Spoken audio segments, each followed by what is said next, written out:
Hey, everybody. It's our pleasure to welcome you to the first ever edition of the Resting Place podcast. My name's Ben Robbins, and this is my wife, Logan.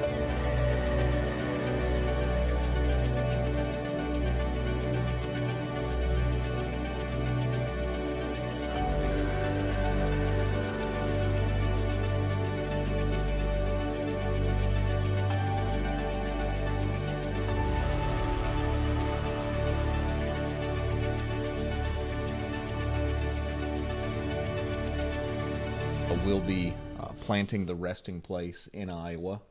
And it's our heart to release this podcast to let those of you that have heard we're coming and those of you that will hear we're coming to just let you all know that, hey, we're on our way. We're in the middle of the beginning of this journey of planting this church, and wanted to just share some pieces today about who we are and a small piece about the culture that we'll be planting there to help you all connect with us as we go. We're currently living in Covington, Georgia, so we're half a country away. And it can be a little bit challenging connecting over that great of a distance. So we wanted to just, like I said, release this, and we'll be releasing these monthly is the goal.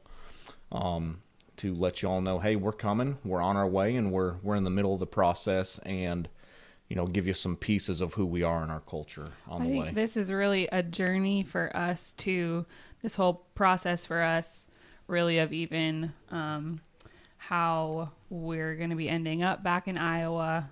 As he'll tell you, he's originally from Iowa.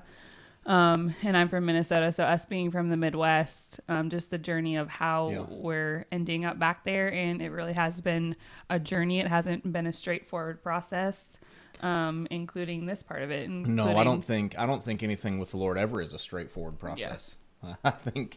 I think we have those ideas, and then we get to go around the mountain a few times and find out that it's a whole lot different than we thought it would be. So we just thought it would be a good idea to get everybody else kind of clued in on our process, and just kind of join along the journey with us. So here we go. That's right. So we just want to give you a little piece. Like Logan mentioned, I grew up in northern Iowa, Floyd, Iowa to be exact. If you've never heard of it, join the club. It's a town of 350 folks. We're 350 strong, and the way I describe it to people is it's a group of houses surrounding some cornfields. That's Floyd for you. So I grew up straight up in the middle of where they filmed Children of the Corn. That's where I'm from. So not really, but really. So no, my folks were pastors there in northern Iowa, and continue to. Dad is still the associate pastor there. He and Pastor Paul Phillips have been pastoring Gospel Lighthouse Church for now over 40 years. And just every time I stop and think about the integrity there and the character that those men have that I am a partaker of because of their faithfulness, it's a real honor for me to even be able to talk about them. It's a real thing. So folks grew, like I said, growing up, I was, parents were pastors there in northern Iowa. So really, planting this church in Iowa was a homecoming for me. We're coming home. I've been in the South now for 13 years, and Logan here has been in the South with me for, it'll be 8 years come this fall. So we're coming back home to establish a home. So it's an exciting time for us. So Logan, what I want you to do is tell the folks a little bit about how you grew up, where you grew up, and a little piece there. Okay. Well, like I said, I grew up in Minnesota, southern Minnesota. We actually only grew up about 2.5 hours apart, but ended up meeting in Kansas City. So that's kind of crazy in and of itself. And didn't grow up in the church. I came to the Lord when I was, I think 15 or 16, my junior year in high school. And really, honestly, just never looked back. But I would say really, my born again experience was when we were in revival in Kansas City, which is what we'll get into that in a little bit. But so really have just been on fire for the Lord, and burning for revival ever since then. Honestly didn't know what revival was until probably, what year did that start? 2012? 2012, yeah, 2012. Fall of 2012. Didn't know what the word revival meant before then, but haven't looked back ever since. So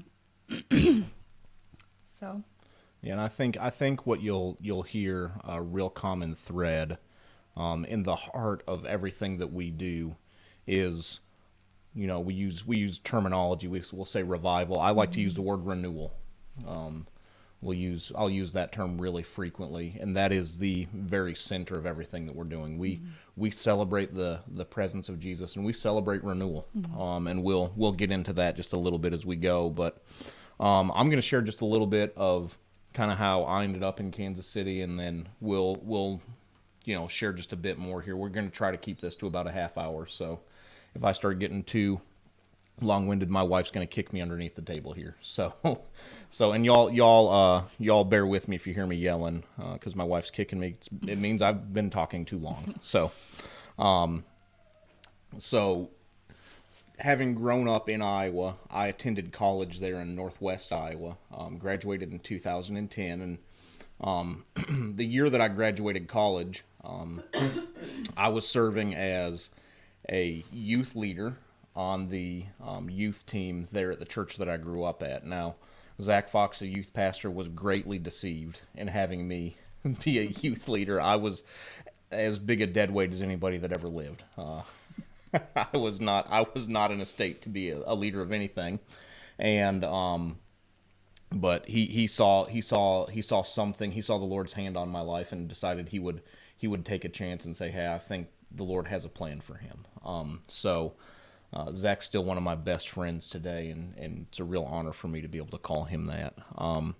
But in 2010, like I said, I graduated college and was looking for what was next. I thought it may be politics, or I was a political studies major in college, or it may be, the military. We might go that route, and I wanted to fly an attack helicopter. I thought that was a good use of my time.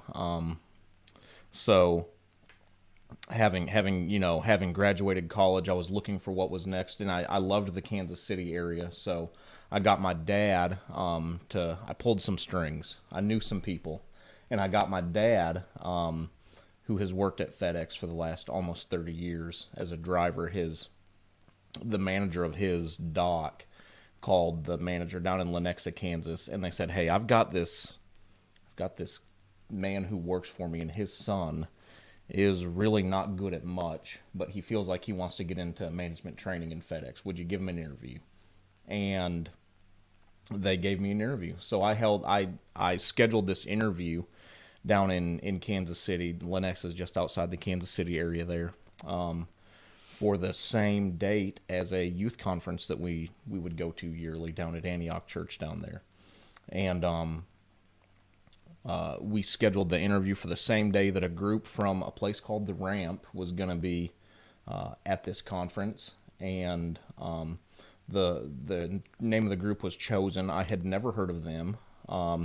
And Karen Wheaton was the lady kind of headlining, and I knew who she was, mostly because she sang Southern gospel music, and my folks made me listen to that all growing up, and I still had a grudge against her for making me listen to I'll Fly Away 150,000 times.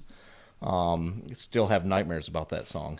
I love Karen Wheaton. Karen, if you ever listen to this, I love you. I owe you a great debt of gratitude. But I hate that song. And you probably do too. So I'll just share that with the masses of people for you. So I had my interview in the morning, so I missed the first service at the conference because I've got my interview. And then that night, Karen and Chosen have their service, and a gentleman named Bryn Waddell was singing. He's now pastoring at the Homestead Mobile with our apostle Damon Thompson. Mm-hmm. And Bryn opened his mouth, and the moment he opened his mouth, I had never heard anything like that in my life. the only way I know how to describe it is my spirit man woke up on the inside of me and said, that's what I was born for. And, we had the service. It was incredible. At the end, I'm answering the altar call, and they're dismissing the evening service. It's over. It's done. We're all going back to our seats. And Karen stops everything and says, hey, I'm not supposed to do this. All great stories start with, I'm not supposed to do this, I feel like. I think you can trace that. You can trace that thread through history. I'm not supposed to do this, but I think I will. And so Karen pulls a "but I think I will" on us and says, hey, we're starting a school. We're way past the date to accept people.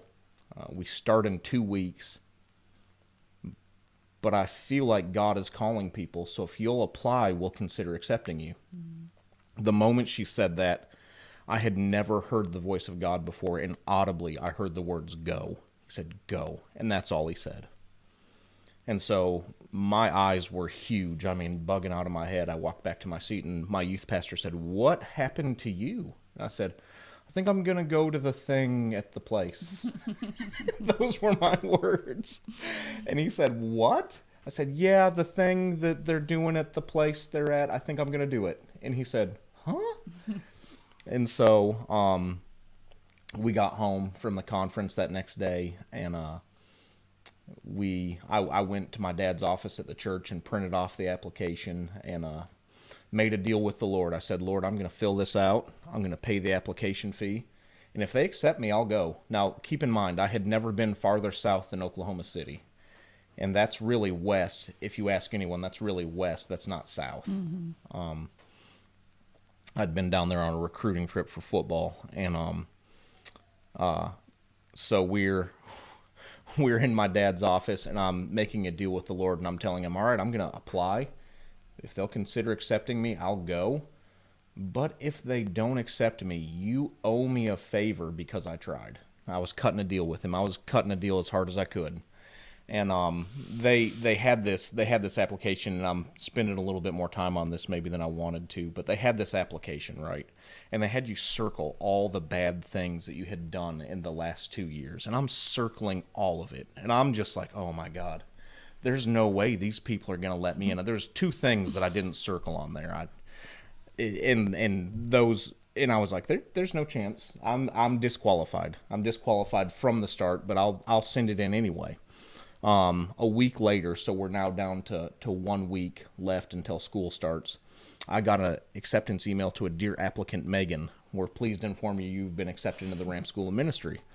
And I said, well, I hope Megan got her email, but my name's Ben, and I need to know if I'm actually accepted.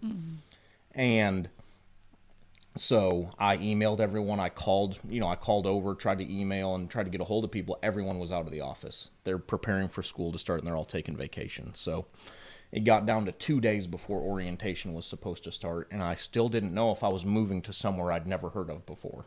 And so I called down to the ministry office and said, hey, guys, I really need to know if I'm accepted here because I got to quit my job.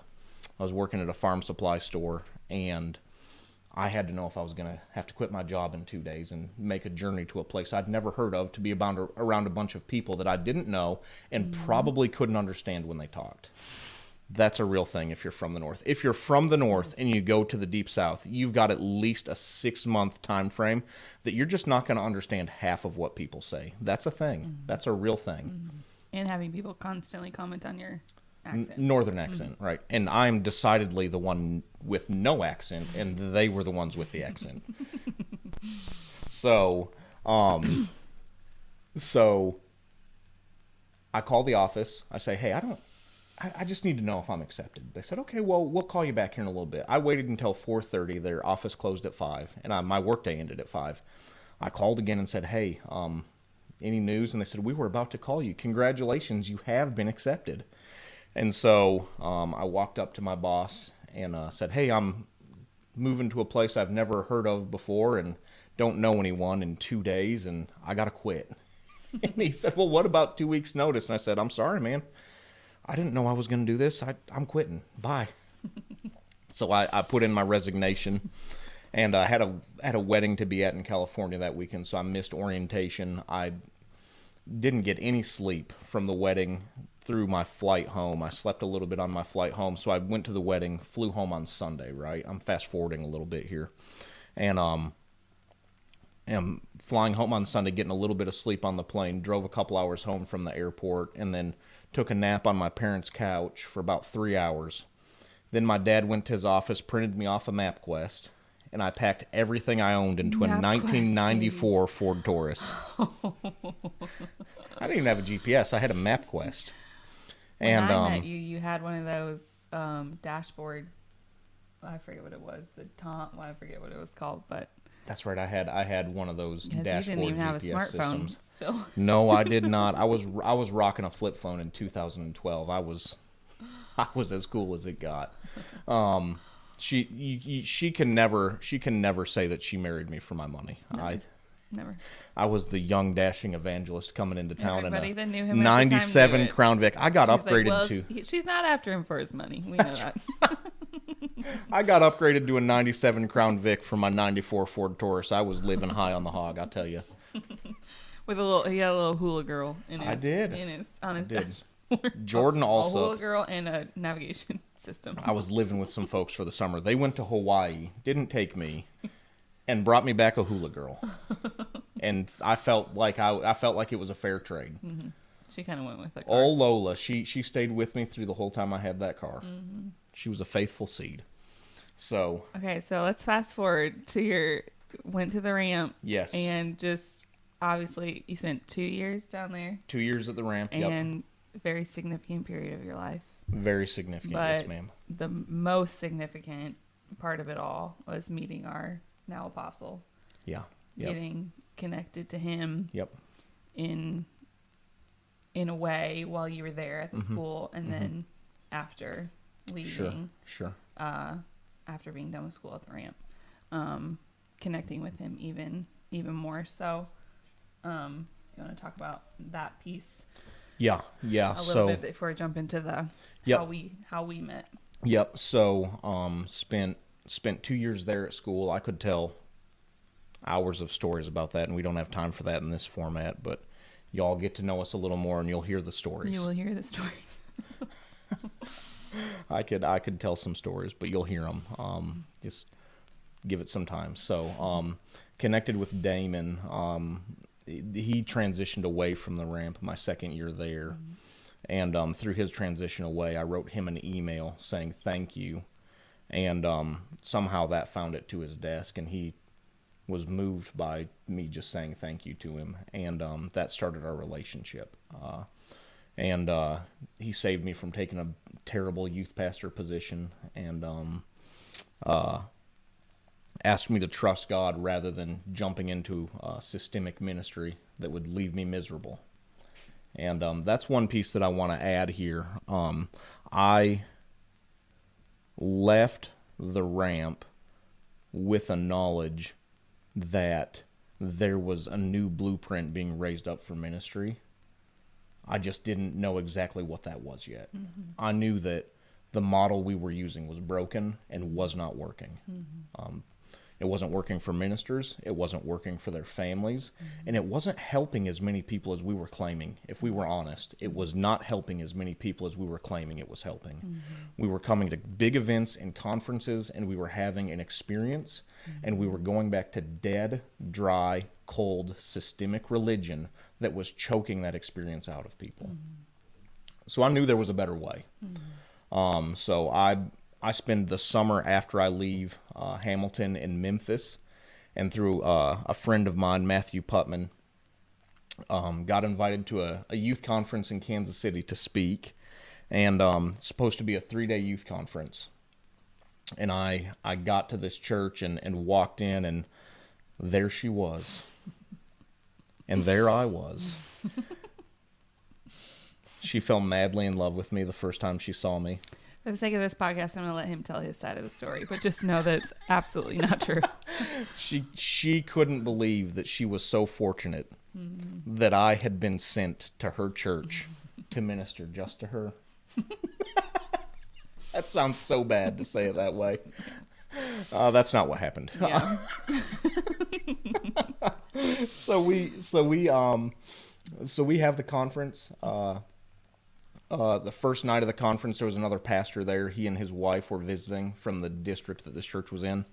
I looked at his wife and answered 3 specific questions that she had asked the Lord in a dream 6 months previously. Answered it very specifically, and would have had no prior knowledge to that dream she had. And she caught me afterwards weeping, telling me all about it, and was asked after the conference was over to come to their church and minister Sunday night.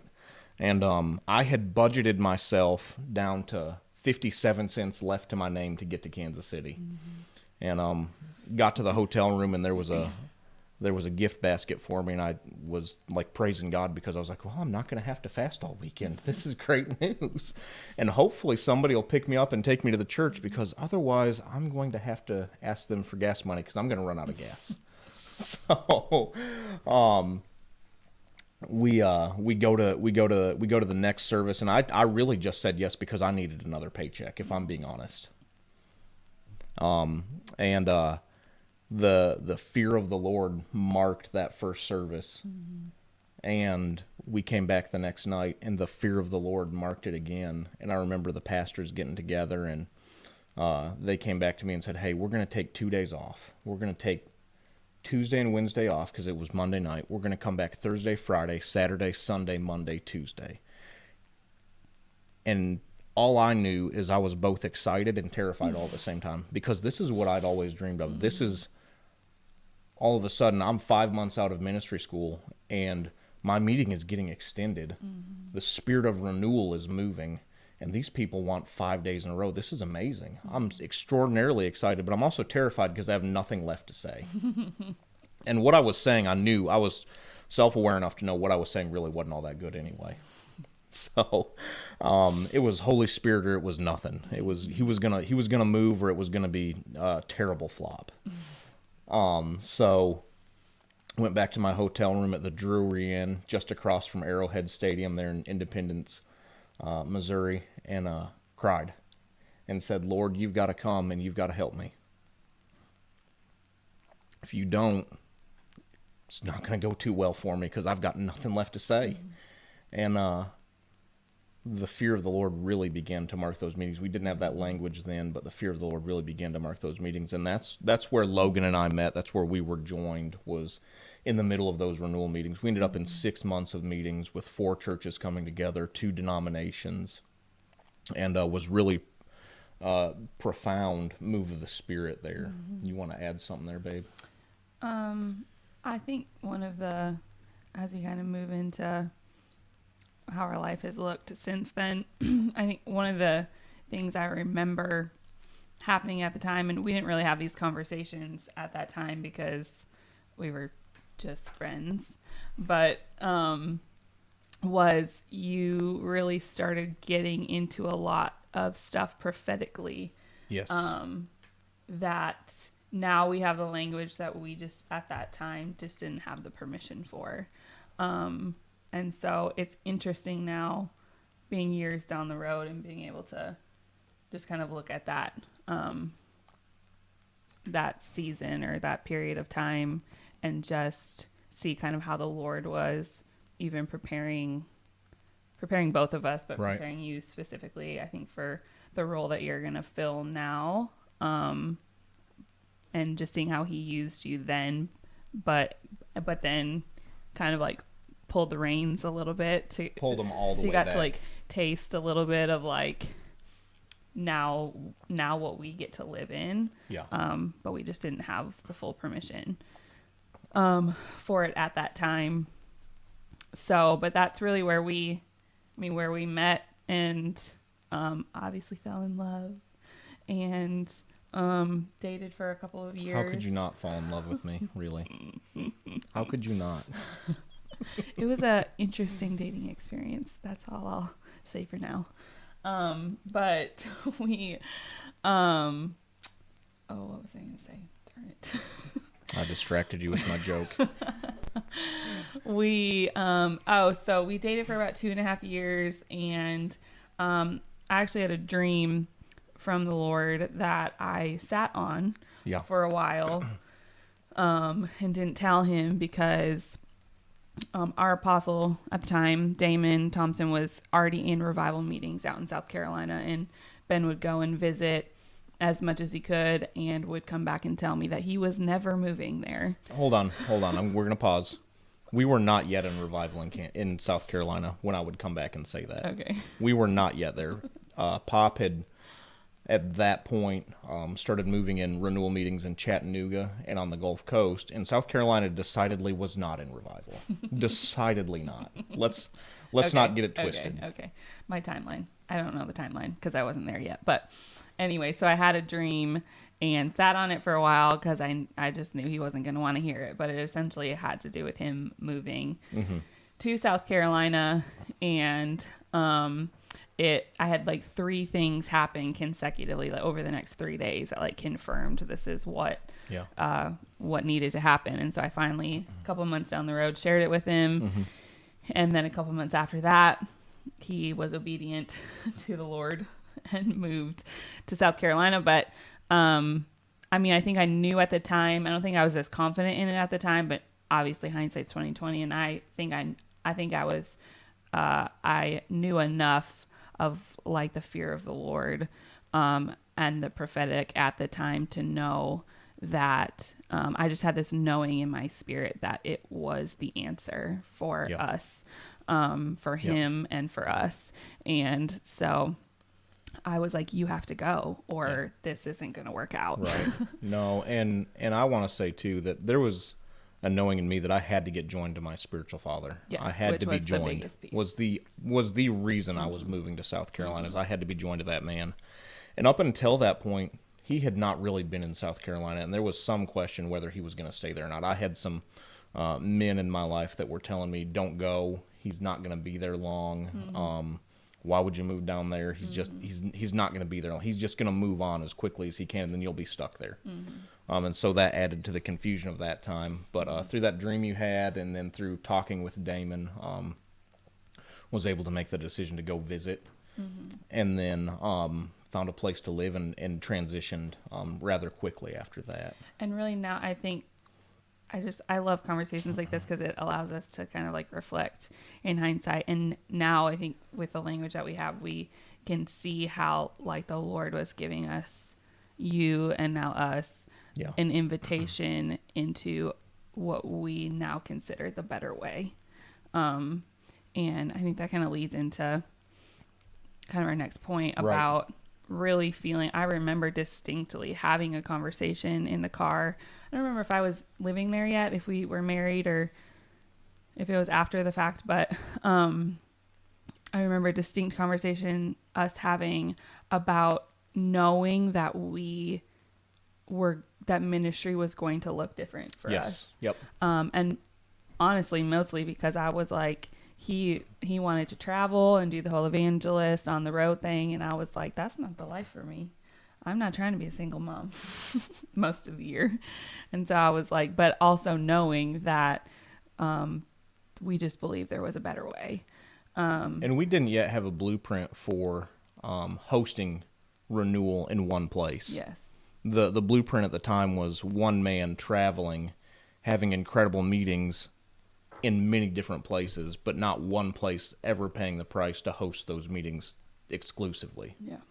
So I think we were waiting on that blueprint, and that's really what we received while we were in South Carolina. That's absolutely. I think the biggest, the two biggest pieces I would say are us being joined to our apostle, which is the most important thing, and then us receiving and just getting baptized in this new way of, and not just ministry but life. Yeah. Which is, I mean, it's the most, now I can say it's the most important thing because it affects everything. Exactly. It affects the way that we do ministry because of the lifestyle that we've inherited. Exactly right. And I want to say too, we're going to unpack that as we go. Yes, we don't have time. absolutely. We're probably already over that half-hour mark. Absolutely over the half-hour mark already. So I've got 1 minute. We're at 29 minutes, and we're about halfway through what we wanted to share. So this is going over a half hour, folks. Get used to it. If you join yourselves to us, I'm going to lie to you a lot about time. So just get ready. Ben's going to be long-winded and share more details than he needs to, but it's fine. 100% of the time. So we received this new blueprint. We were seated in peace. And really what happened was in that time frame, I laid ministry down and sat in the corner and pretended I was on the security team for about 7 years. And cried and was useless if he actually was Oh my needed. God. If I had ever been needed, I was too busy getting wrecked and crying to ever apprehend anyone. That's pretty much. I would have been completely useless. So spent a lot of time crying and a lot of time, just being baptized in the spirit of renewal and all that comes with that. So, 5 years ago, so it would have been. It was 5 years ago on February 2nd. So 2 days ago. 2 days ago. So 5 years and 2 days ago, we received a word about Iowa, and that really was a shock to Logan. I tell people it's the dream that Ben never let himself dream because it was too good to be true. Right. I had been harboring a dream in my heart for Iowa, and going back with the blueprints that we were receiving and seeing renewal touch my home. I just had a passion for it and was not letting my heart dream it because I thought I'd be in South Carolina forever or would go somewhere else, either with a mountain or a beach, one of the two. And we're getting cornfields. We're halfway in between both. So. We can make it work. So received a word about stewarding revival in Iowa and what the Lord wanted to do through us in Iowa, through Damon.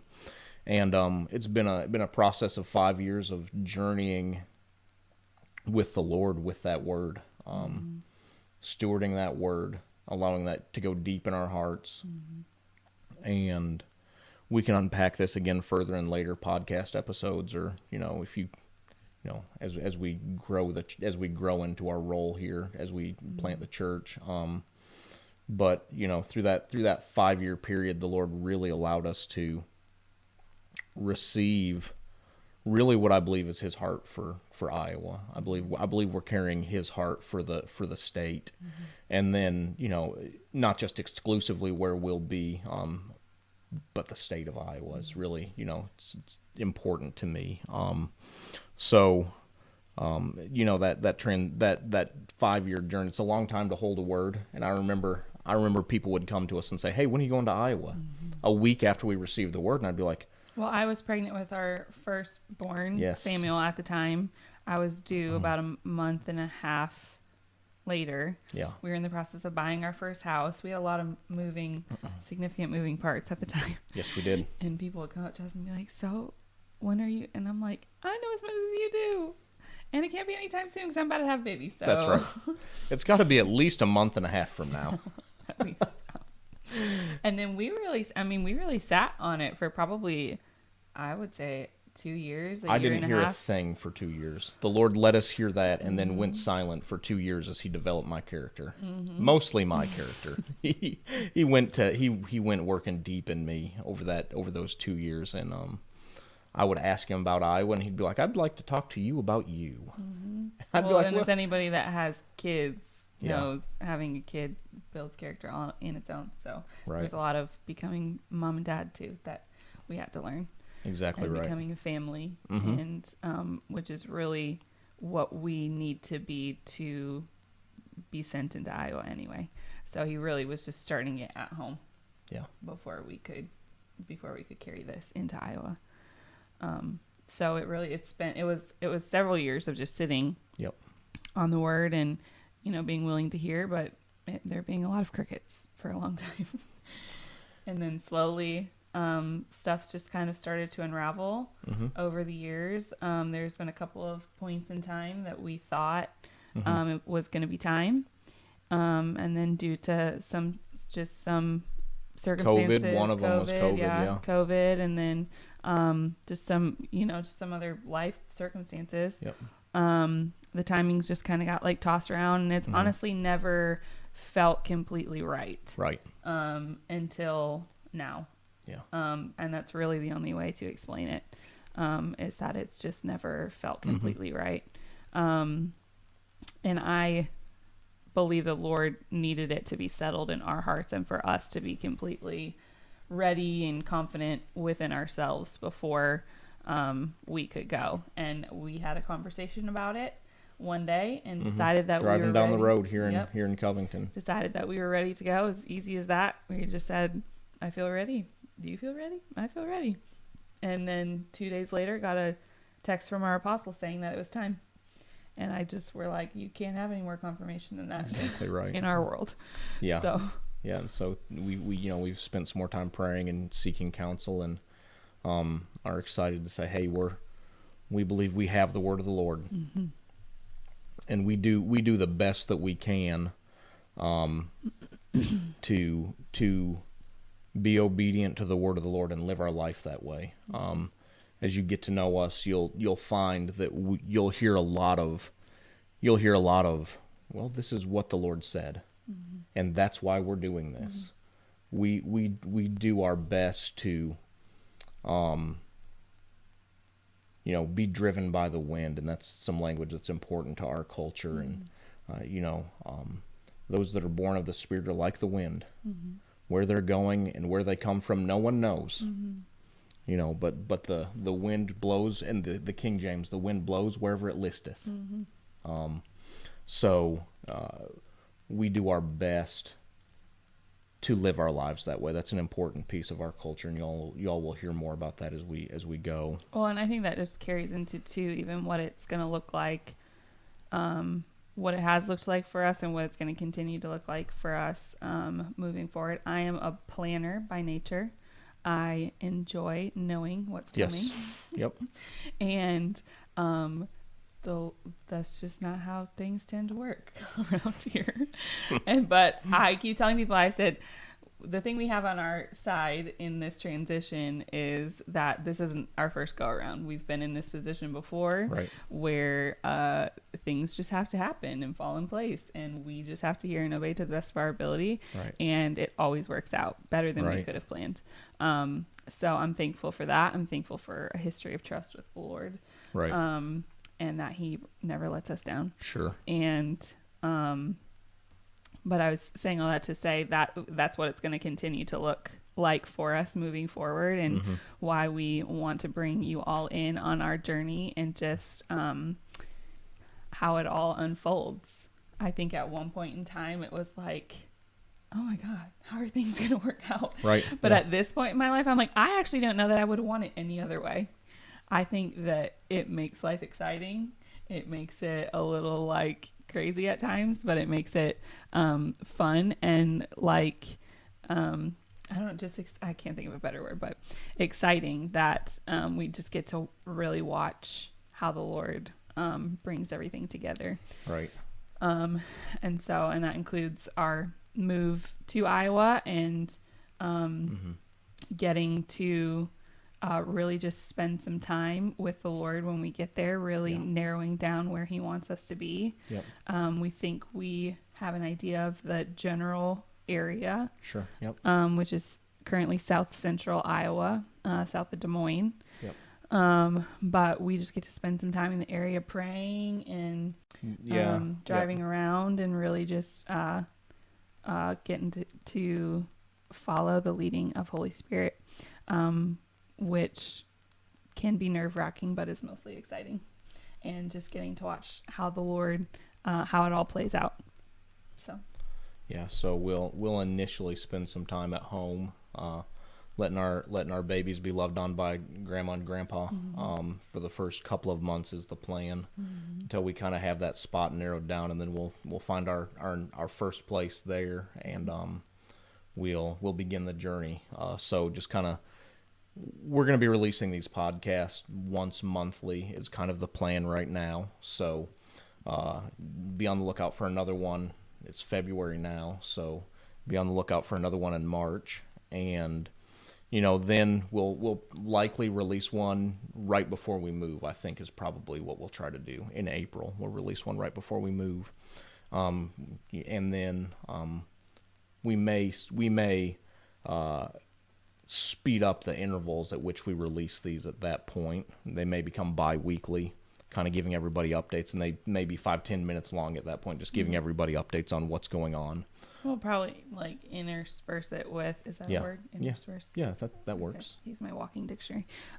Intersperse it with like different, just like talking about our culture and what we feel like the Lord's sending us there to build, and some of those things in between. Sure. As so we feel led to share some of that exactly stuff. right. So just have your ears open and eyes, peeled for announcements from us.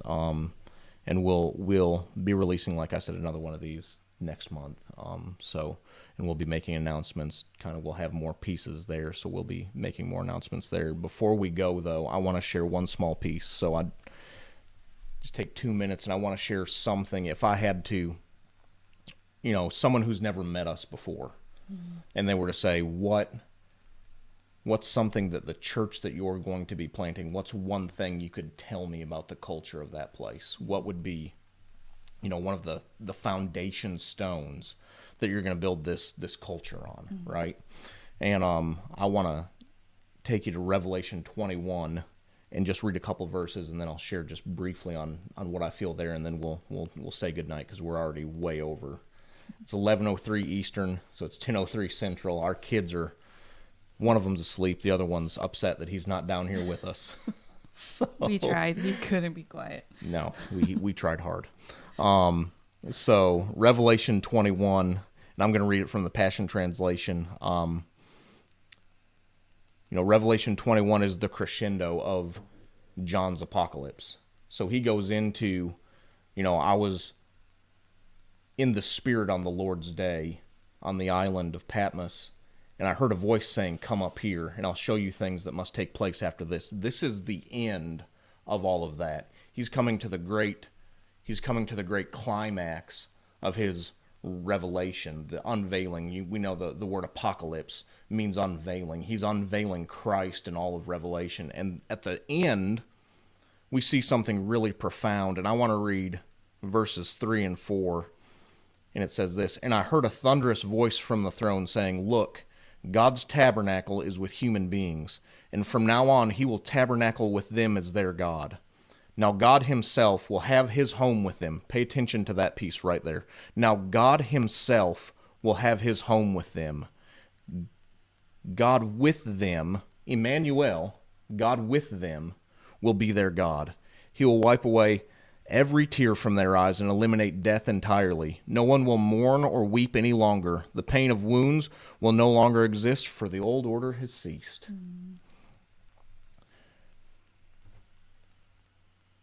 If I were to give you 30 seconds on who we are, we're going to build a culture that hosts him exclusively. We care about the presence of Jesus. We celebrate the presence of Jesus and all the manifestations that brings. And we want you to know that as we begin to build this culture, we're going to build it with hosting him in mind. We're going to build the infrastructure, put in place the necessary foundation stones for one great purpose. And that great purpose is this home is going to exist exclusively for Almighty Yahweh to make his home among us, and our home to be in him. Yes. It's going to, we're calling it the resting place. There's going to be a mutual rest. Where he finds a family at rest, he'll never fail to rest there. So we're going to build this thing with this in mind. We want him to make his home among us, and we want to find our home in him as he makes his home among us. So I think that's a good way to end where we're at here. Do you have anything left to say, babe? No, not to that degree, but I think I'll just say continue to follow us. I mean, I'm sure if you found this podcast, you are already following us to some capacity, but continue to follow our social media, Facebook, Instagram. If you want to subscribe to our email, you can do that on therestingplaceia.com. And just continue to follow along. We thank you for listening. We're super excited. We're ready to get there to meet all of our fellow Midwestern Midwesterners. Yeah, that's right. I've been waiting so long. I don't even know Sandiagans. how to call it anymore. But we thank everybody for listening, and good night. Thanks, guys. Bye-bye.